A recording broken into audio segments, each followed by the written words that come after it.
Hello friends. So we now move on to a very difficult game of neutralizer. So generally there is a notion that if there is gamification or like making the game simple, it means that we are diluting the concept or making the learning easy or it won't be effective. So I'll give one example where we can play a very difficult game which will actually test your knowledge of chemistry, and the same game can be played using the neutralizer. So for example, now that I have a few cards here, what I will do is ask certain questions which for which I have to choose among these and give as examples. Okay, so I have, as you have seen before, separated out the to ease out monovalent, divalent and trivalent cations and anions separately. Okay, but I'm going to give certain examples I will ask, and those will be have to be selected and given. So one of the first simple example that I will ask is, give me an alkali. So an alkali is something which I have to figure out, like which has hydroxide. So one very simple alkali is sodium hydroxide. So I need to look out and give here is sodium hydroxide. So this is one relatively easy one, level 1 I can say, an alkali, that is sodium hydroxide. Now suppose I need to give an acid. Okay, so an example of an acid will be nitric acid. Okay, so this will be another example. An example of a neutral compound, we can have something like sodium nitrate is a neutral compound. Okay, or we can have even sodium chloride as a neutral compound.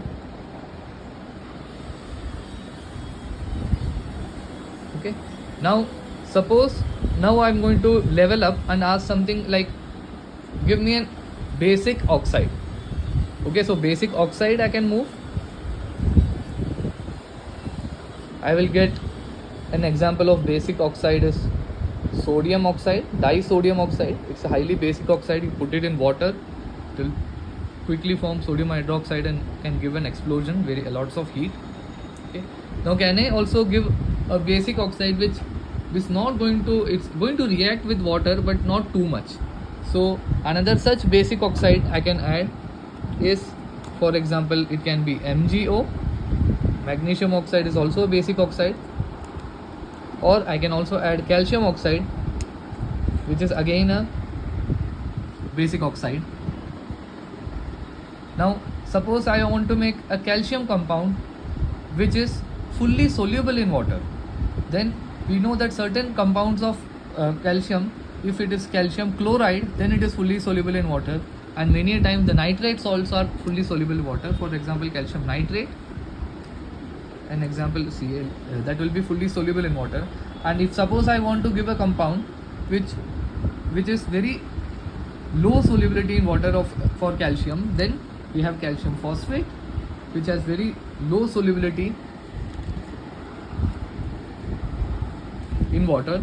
So for each and every level we can make things difficult, as in we can test our knowledge of chemistry in terms of its solubility, insolubility and other properties. Okay, so so this was one example where we started off with very easy compound, and then we slowly moved on by adding to our difficulty level and exploring the different properties using the card games neutralizer.